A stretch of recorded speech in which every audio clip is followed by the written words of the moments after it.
I thought my husband was thrilled about our twins until I overheard him and his family plotting to give one of them away. It shook me to my core. I'm 28 and my husband Mike is 30. We've been in a loving relationship for nearly 6 years now. We first met when I started my job, and because Mike had been working there longer, he helped me every step of the way. From the very start, he knew my background. I didn't come from a good family. Growing up, I had to fight for everything I wanted, doing odd jobs just to save up enough money to survive. Both of my parents were into drugs, barely able to do anything for me. So when I went to college, I moved out, cut ties with them, and never looked back. They still reached out occasionally, asking for money, but I always changed my number and address to keep them at arm's length. When I started working with Mike, he was incredibly kind to me, genuinely sweet. I remember one day I wore a shirt with 2 small holes I hadn't noticed. Mike, being the attentive person he is, saw it immediately and bought me a new shirt so I wouldn't feel embarrassed in front of our coworkers. He was always there for me, picking me up when it rained or snowed, even though my apartment was over an hour away from his, knowing I had to walk a long way to catch the bus. Sometimes, I'd skip lunch, not just to save money but because growing up, I never had enough to eat. 3 proper meals a day were a luxury. But Mike would always bring me lunch, insisting we eat together so I wouldn't go hungry. His kindness made me fall for him, and it didn't take long for me to realize how deeply I loved him. But there was one thing, his family. Mike comes from an incredibly wealthy background, a family where they have multiple cars, a vacation home, and summers spent cruising on yachts. Mike and his sister went to private school and never had to worry about paying for anything. His dad would even ask him why he worked, considering the fortune they had. But Mike always insisted that he wanted to have a purpose, to make his own way in life. When Mike introduced me to his family, he warned me that they could be cold, even unwelcoming at first, but that eventually, they would warm up to me. So, I did my best to make a good impression when I met them. I wore my best dress and heels, ensuring I was polite and respectful in every way. His father greeted me warmly, but his mother, she didn't even shake my hand. His sister, Kayla, looked me up and down, smirking as if I was some kind of joke. I felt humiliated, but I reminded myself of Mike's words and kept my composure. Throughout the evening, I tried to engage in conversations, to show real interest in their lives. I complimented his mother on the cooking, praised his father's choice in decor and art pieces. But every time I mentioned something positive about the art, his mother would scoff and mutter, as if someone like you would know anything about art. It stung. Yes, I grew up poor, but that didn't mean I wasn't passionate about art. Her words felt like daggers. Mike, sensing my discomfort, would squeeze my hand under the table, silently pleading with me to stay calm. When it came time for dinner, his mother insisted I sit away from Mike, while she and Kayla sat next to him. I ended up sitting next to Mike's father, who was kind and polite, so at least the conversation wasn't as awkward. But Kayla and her mother were fawning all over Mike, completely ignoring me. They were so focused on him that when Kayla started talking about one of Mike's ex-girlfriends, showing him bikini pictures from her recent vacation, I felt my stomach churn. Mike immediately told Kayla to stop, but she laughed it off and teased him, saying he could always message his ex if he wanted. She even joked about how the ex still had feelings for him. I felt the tension rising, but Mike's father noticed the growing discomfort and told Kayla to stop as well. Unfortunately, his mother seemed annoyed at his interference and brushed it off. I was suffocating in the tension of their family dynamics. When Mike excused himself and asked me to come with him to see his childhood room, I was relieved to escape the discomfort. We walked upstairs, and he apologized for his sister's behavior. He told me she'd always been this way, pushing him to date someone she approved of, always telling him he should marry someone she found suitable.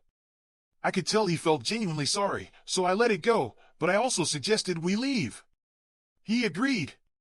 It wasn't until we were saying our goodbyes that Mike's father pulled me aside.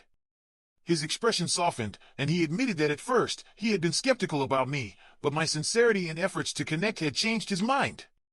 He apologized for his initial coldness and assured me that I was welcome in their home anytime. His words lifted a weight off my shoulders, and for the first time, I felt like I might finally have a chance to be accepted by his family. But despite that, things didn't improve with Mike's mother and sister. As our relationship grew stronger, they continued to dissuade him from being with me. I remember one birthday, Mike had planned a special day, a long drive to the beach for a romantic picnic. I was so excited to spend the day with him, just the 2 of us. But that morning, his sister called him, urgently needing to see him because something had happened. Mike told me about it, and I encouraged him to go to her.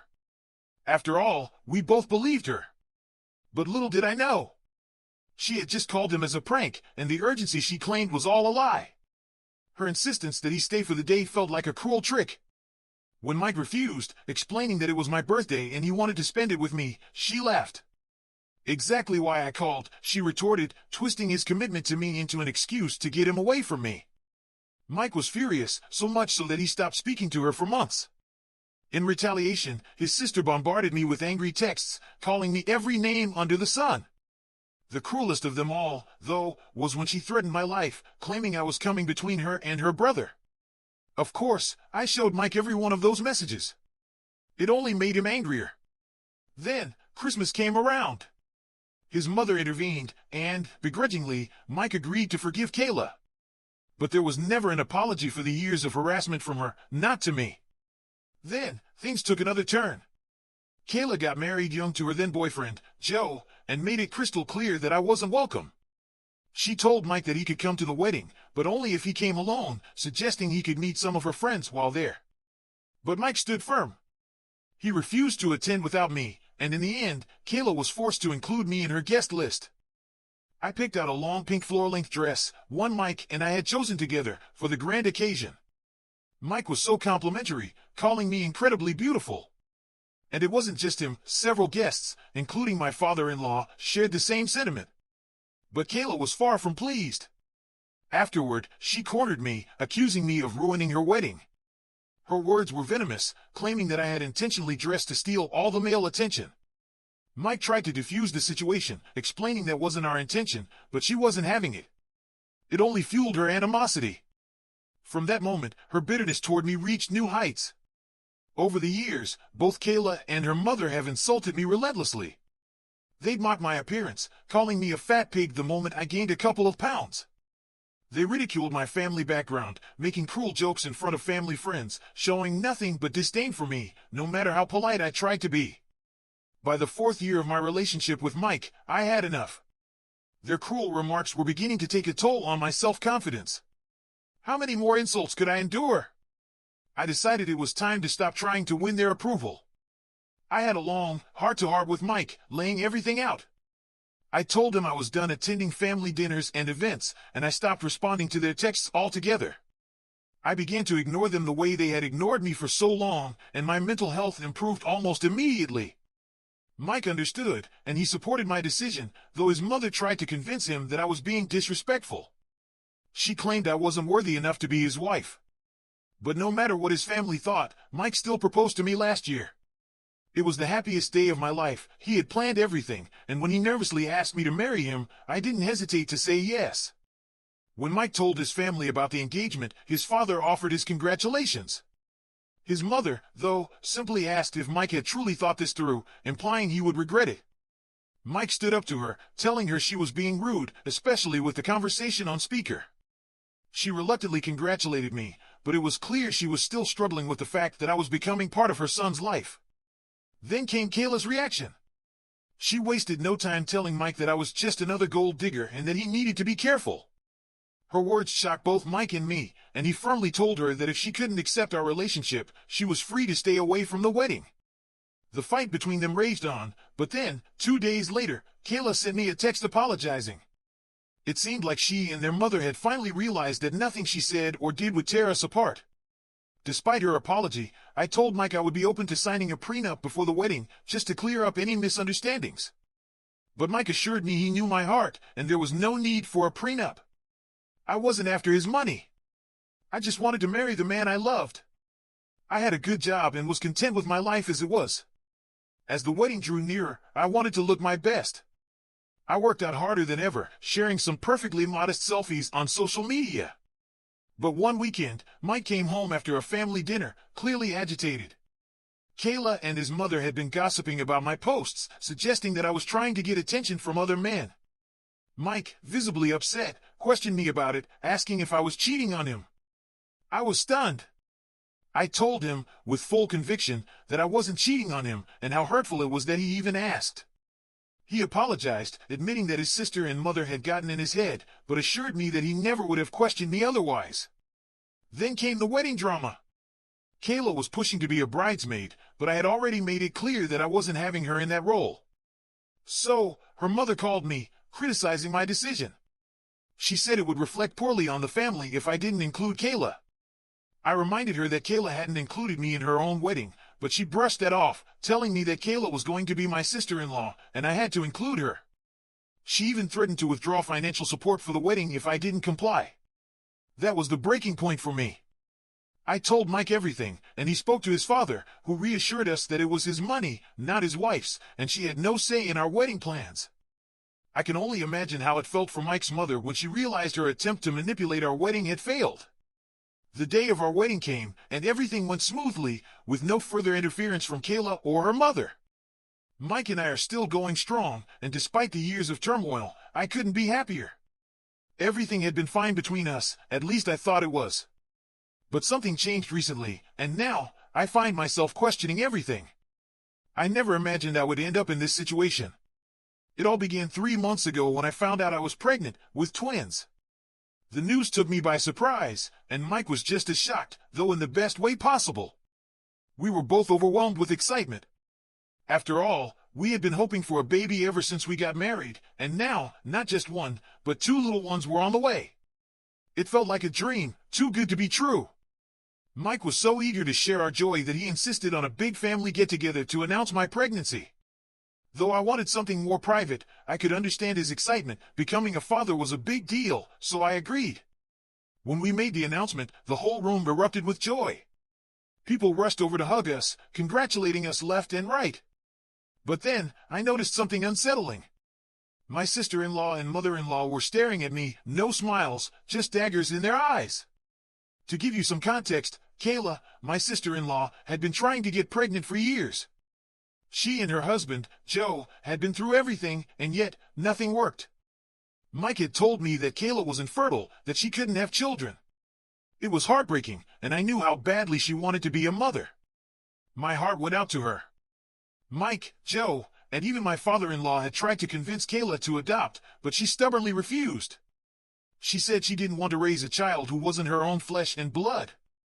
I suppose that's why, when the news about my pregnancy came, she wasn't exactly thrilled. I was well aware of Kayla's struggle. In fact, that's one of the reasons I had wanted to keep the announcement low-key. I knew how sensitive the issue was, and I never meant to make her feel bad. Despite everything, I still sympathized with her as a woman, understanding her pain, though I could never fully grasp how deep it ran. But then, at the party, the question started. People asked about the baby shower, the gender of the babies, and other details. That's when Kayla, unable to hold it in any longer, burst into tears. She rushed off to the bathroom, locking herself inside. The whole room went silent, the mood dropping like a stone. Mike and my mother-in-law begged her to come out, but she refused. 30 minutes later, she emerged, her eyes swollen and red. She looked right at me and said, "You should have told me first. You knew I couldn't have children, and you still made this announcement in front of everyone." I tried to explain, to tell her that I never meant to hurt her, but she wouldn't hear it.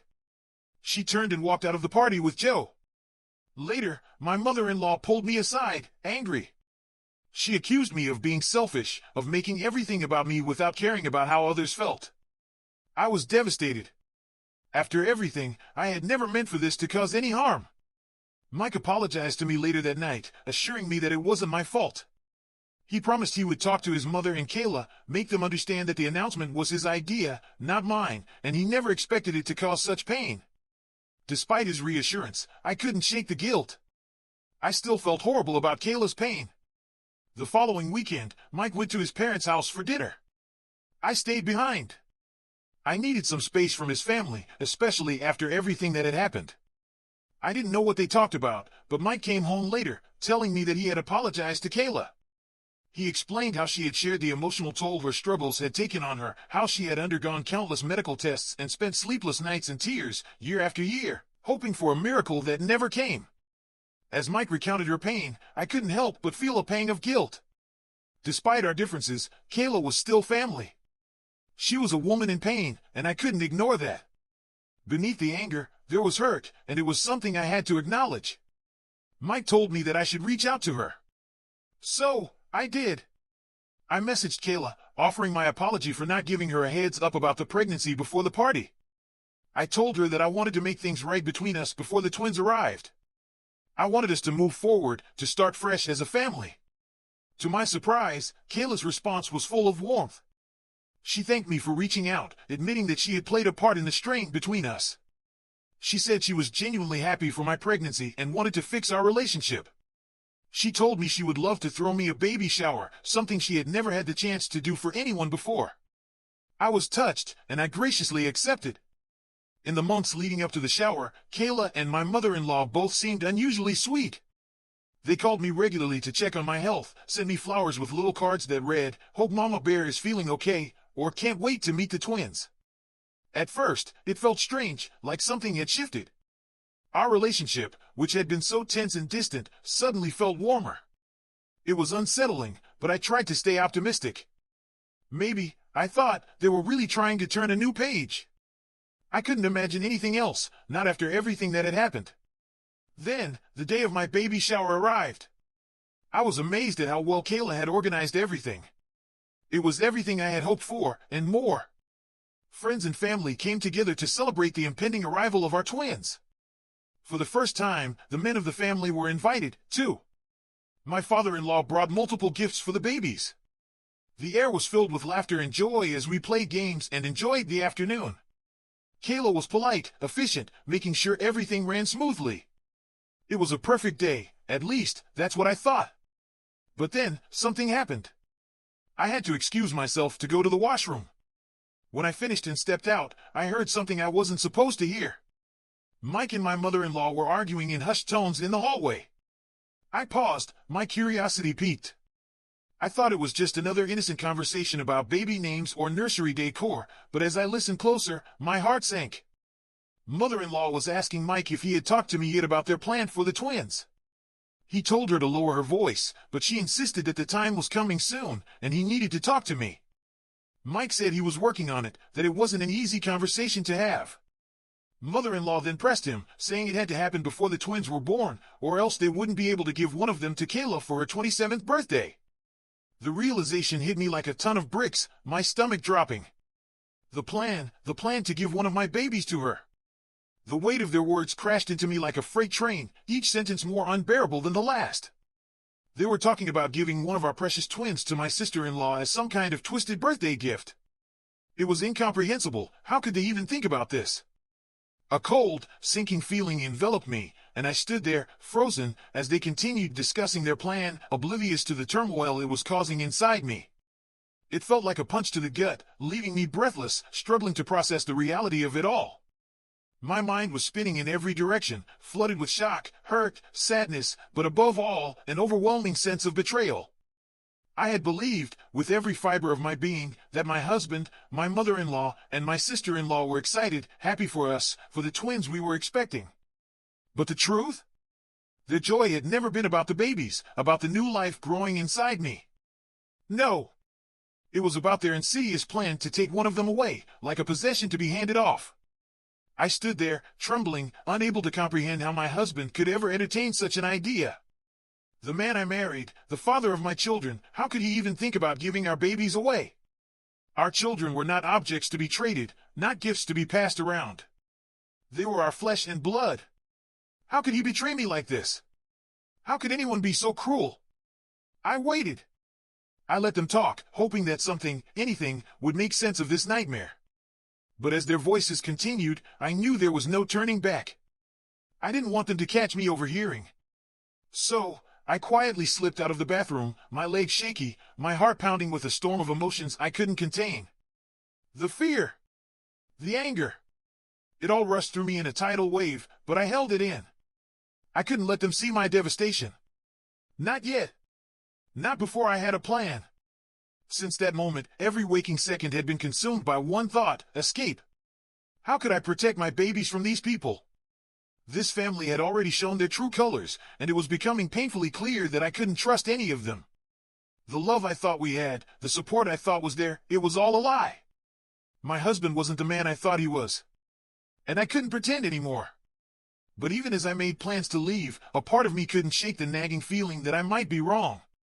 Was I being too hasty? Should I at least give him a chance to explain himself? The guilt gnawed at me. I tried to suppress the questions, to push aside the voice in my head telling me I might regret acting without understanding everything. I had no doubt about what was at stake, my twins, my family, my future. So, I decided I would leave. Tonight, I would stay in the same house as Mike for the last time, but tomorrow, I'd be gone. I wouldn't leave a note. I wouldn't offer him an explanation. He didn't deserve one. 2 weeks have passed since that fateful night, and now I have a chance to share what happened next. I did it. I filed for divorce. It wasn't easy. Walking away from everything I had known was heartbreaking, but it was the only choice I could make for my children. My best friend, ever loyal, had come to help me pack up my things. She was as horrified as I was by the discovery, and without her, I couldn't have done it. When I left, I didn't look back. I had to be strong for my babies. Mike tried reaching out, his messages filled with accusations. He claimed I was the one who betrayed him, but I knew the truth. His family would spin their story, try to make me out to be the villain, but I wouldn't play their game. I didn't owe him an explanation. The truth would come out in the divorce. It wasn't just Mike. His sister and mother? They had been relentless. I blocked them immediately, but the guilt still lingered, especially with my father-in-law. I didn't know if he was part of the conspiracy or not, so I couldn't risk leaving any connection. The pain of cutting off family was immense, but there was no other choice. The guilt was suffocating, though. I cried, pouring out my emotions to my best friend, but she was there, never leaving my side. She kept telling me I wasn't a bad mother. I had to believe that. I had to. I was about to become a single mother. I had to make it work. I had no choice. So, I began thinking ahead, how to survive and thrive. I've decided to return to work once my babies are old enough. My best friend, who works from home, will help with the twins. I'll pay her for her time. I know this won't be easy, but I can't rely on anyone else. I wish I had a supportive family, but I don't. And my best friend, wonderful as she is, can't be my permanent solution. So once the divorce is final, I'll be able to hire a nanny, someone reliable. The road ahead will be tough, but I will make sure my children have everything they need. Now, months have passed since that decision. I'm a mother to 2 beautiful, healthy twins, Jackson and Vinny. The moment I held them in my arms for the first time, every ounce of fear and worry vanished. They are everything to me. My children. The future I can build with them is my only focus now. Mike, despite his pleas, didn't get custody. During the divorce proceedings, he tried to apologize, to explain himself, saying he was under pressure from his family. But I didn't buy it. His cowardice only deepened my disgust. His father? He knew. He tried to stop it, but was ignored by the rest. In the end, I couldn't be more certain of my decision. I didn't ask for alimony, but Mike agreed to a substantial child support settlement. It's enough to give my children the life they deserve. My mother-in-law and sister-in-law? They made their last-ditch attempt to get the twins. But I stood firm. They were restrained, their fury only revealing how deeply their entitlement ran. Since then, Mike has continued to reach out, but I can't trust him. Not around my children. His family? No way. So, with the full custody in my hands, I've decided to leave the city. I need a fresh start, far away from the toxic web of manipulation. I'll be starting over, just me and my twins, building a life where we are free to be ourselves. No more updates. The chapter is closed. It's time for us to move on.